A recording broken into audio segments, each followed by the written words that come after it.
monteur of zo die bij de kachel wezen maat. Nou ja, die maat daar even naar boven. En die zei dan wel, wat is dit hier al? Ja, ik zei nou, show maar even.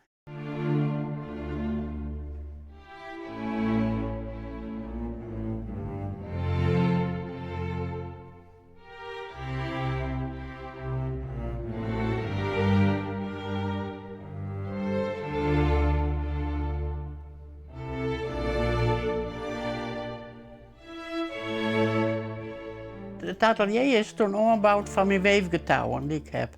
Ik heb heel veel geweefd. En toen vond ik een kikkerke op het dik, op mijn spot. En daar is mij begonnen met al die kistjes.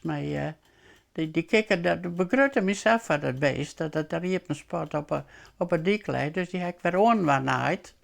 En toen dacht ik, toen kwam in de hand hier, ik ken ik wel wat moois van die meidje.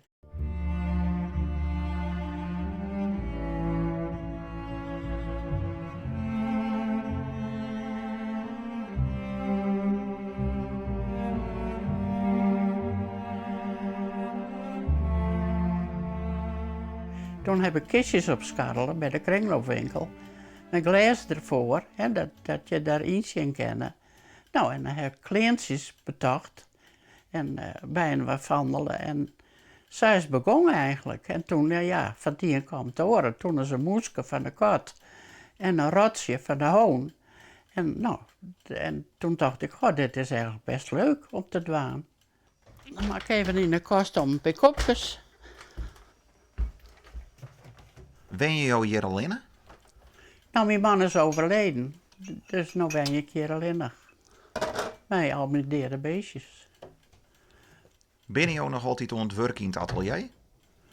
Nou, net volle meer, een beetje met de muziek nog. En nou ja, ik mag wel eens even wat skikken. En er is ook wel eens een beetje, er zit wat mot in het kistje, daar maak ik daar even bij. En, ja, en praten. Nee, ik zit er meestal, ik ben eigenlijk klaar. Vind je dat ik wel eens spietig? Want nevens mij is jouw creativiteit nog net op.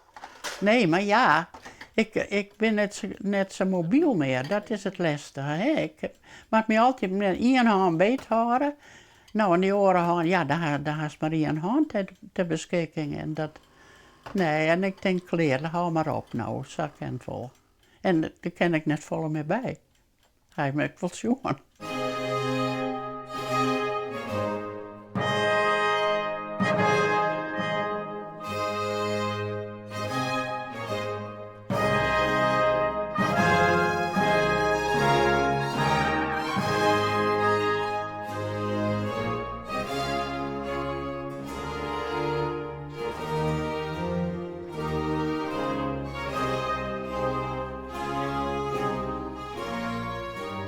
Wie het ik een soort van museum? Hij het ik voor oren dien?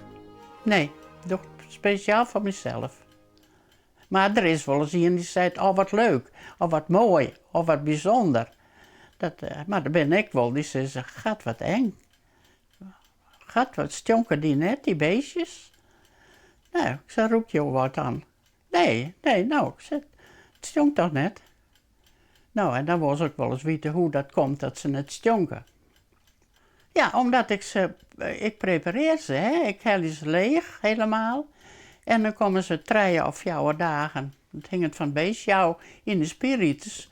Maar dat had ik geleerd van Jelle. En Jelle, dat is een vriend van us. En die is preparateur. En die heeft mij dat verteld hoe ik dat het beste doen kon. En dan was ze een beetje met zijn droegje. Dan denk ik wel, dat er van meidje, dan was het een beetje... Nou ja, een beetje in die houding droeg je. Want dat zie ik droeg ben ik als ze net me verhoor. Ja, nou ja, het is mijn leven eigenlijk. Ik vind het heerlijk om te doen. En ja, als ik daar ben, ik viel me daar heel erg thuis. En ja, ik zorg eens even in een kistje en dan praat ik even met het beestje. Maar ja, het houdt een keer op natuurlijk. Ik kan nou net meer op het dik rennen, dus ik kan nou net meer beestjes zieken. En ja, wat maak ik verder van zus? Het zit hier mooi, hè? Ik vind je prachtig. Er is ik net een plakje zoals dit op een verhaal. Denkst je? Oh, het is wel uniek, hè? Nou, en te weten dat ik deed en dat het alweer opruimen wordt. En de band die willen hier net weien. Die hebben hun eigen plakje en hun eigen dingen. Ik kan die band ik net opdringen. Nou, het is ook van jou. Ja, ja. Daarom, het is mijn...